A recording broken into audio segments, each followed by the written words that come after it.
Warrington, Flatbush, Brooklyn. Yeah.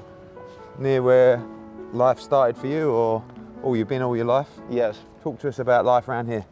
Life around here is just, I guess I want to say it's definitely, it's different things to get into. I mean, you kind of fall into some of the things that you just always see, and just a lot of violence and just a lot of like negativity. But I think it is a lot of love. It is a lot of love in Brooklyn, but you just got to kind of find that circle where the love is, and it's just certain things you just got to overcome. Just a lot of challenges and obstacles you got to overcome it. When you overcome it, it makes you into a better person. Growing up, like, we've got big problems in our country at the moment with kids, just like whether it's gang crime, whether it's knife crime, whatever it is. And it's like, as a kid growing up around here, maybe without family support or whatever it may be, how do you, like, you know, when people are trying to bring you into a boxing club saying it can change your life, but as a young kid, you're only thinking about your future, how you can make money. Right. It's about hope. Yes.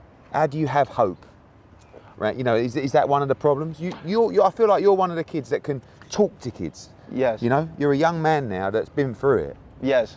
What hope do they have? Is that the problem? I mean, I think that it was just about, with me, I think it was just about, when I came into the boxing gym, to be honest with you, I didn't really have, it wasn't about hope, it wasn't about like me seeing boxing, I could make money or I could make it. I just was a kid that was just loved to fight in the streets, and the violence that was going on outside the streets, I wanted to bring it into the gym. It was fun, I grew up around fighting, so that's what I wanted to do. But when I got into boxing, it was just kind of like, when I started seeing little things, like I never went out to eat before, I never seen somebody tip a waiter. I never went to a hotel before and seen there were pools in hotels, so it was kind of like, it was a different life. It was a way for me, it was things that I was seeing that was like, boxing was bringing to my life that I never seen before. Then that's when I got, like you said, that hope to where it's like, oh, I can really make it out. And I went from walking these streets. I remember me and Christopher Colbert, he's a professional also, and he came out the gym, and me and him used to be slap boxing, running these gyms, running these streets, to me obviously one day going to the Olympics and representing where I'm from, Brooklyn. So that was like, you know, just a crazy journey for me. like places like that, cops and kids, like without places like that, I mean, they're so important to the community, yes, aren't they? Like what those places, you walk through those doors, is it like that feeling of almost like your own family in that place? You know, you walk through there, I'm sure you walk through there even now, and it almost feels like home. You know? Yeah, it definitely feels like home. Like guys like Pat Russell, guys like my coach Leonard Wilson, and my old coach Sosa. Those are the root and the foundation of just me becoming a man in the ring and outside of the ring. You know, they taught me a lot about life, helped me, put me in position as a kid that literally had nothing. I remember like just days where it was some Christmases I didn't have nothing, no gifts or clothes to wear for the new school year, and Pat would give me money to go school shopping for the year. And Sosa, my coach, my old coach, he'll always make sure I have clothes for Christmas. I never missed a Christmas, even when I wasn't getting gifts at home. I would get that love from Sosa and his family. He'll make sure I have Christmas gifts. So it was just like, really, I can really say that going to that gym saved my life. Like, it gave me purpose in life. Well, this is a bit deep, right? This is a bit deep, this question. But what is the problem now for kids?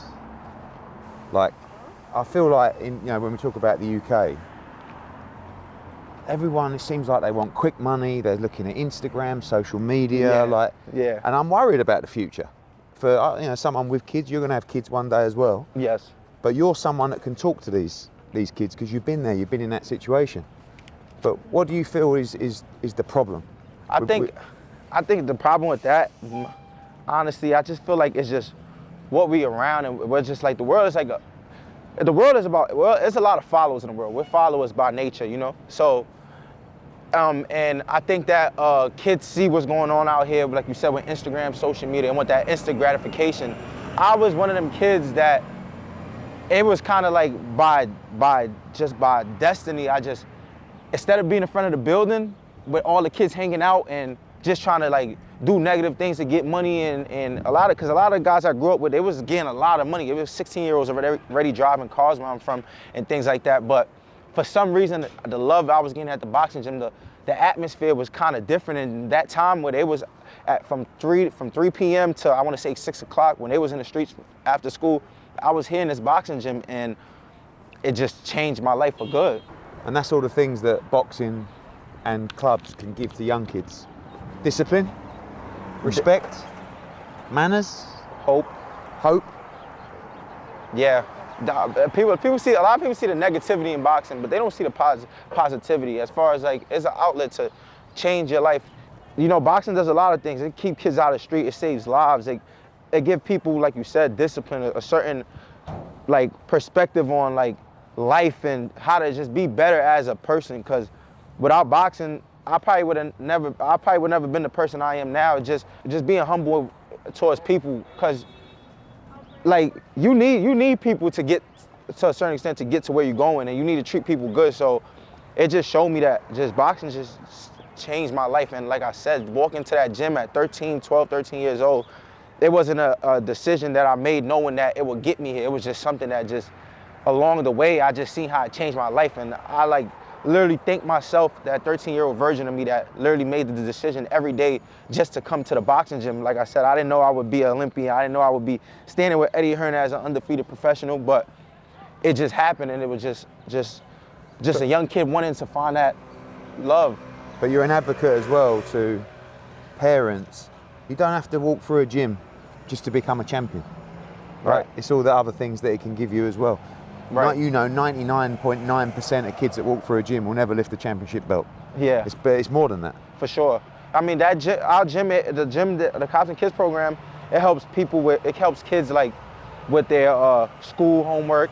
The gym doesn't help kids get into the police academy, to be firemen, and just like I said, like help kids. It was days I didn't have nothing to eat, and I can have people to look forward to, like Pat Russo, to, you know, give me money, and Pat even gave me a job. You know, even back then when my mom didn't have money to pay for me to go to tournaments and stuff like that, Pat Russo gave me a job. He got me a job to actually make my own money and pay to go to these tournaments. So it definitely helped me out a lot of ways in life. I feel like people like Pat Russo, like they're the real unsung heroes, aren't they? Like, yeah, for you sure. know, without people like that, the clubs just don't prosper, they don't exist. Yeah. Because it's a constant fight to keep those, you know, he was saying about when you had floods in the gym, you had to go to the government to get some extra money, some extra funding. Without people fighting like Pat, those places just disintegrate. Yeah, for sure. And Pat, like, is somebody that he's really for the community, really for the kids. Like, I could say that firsthand. And what does it feel to see this? I don't know. It's just like dope. Like, so many people on Instagram, they drive past here, they walk past here. On social media, they'll always tag me and be like, "Yo, I seen a mural of you," and it's just a kid that I had a dream. I walked into a boxing gym. I found something, I found my purpose. I had a dream, I had a talent. I'm still, to this very day, I'm still pushing it to the limit. So, I mean, I guess you could say these are the rewards of my hard work. Yeah, I want to do it like that. That's the one. Look how he's doing that. Look. Oh, let me do the cross arm as well. Look. Cool. That's that Brooklyn swag. Oh, yeah. I was just copying him.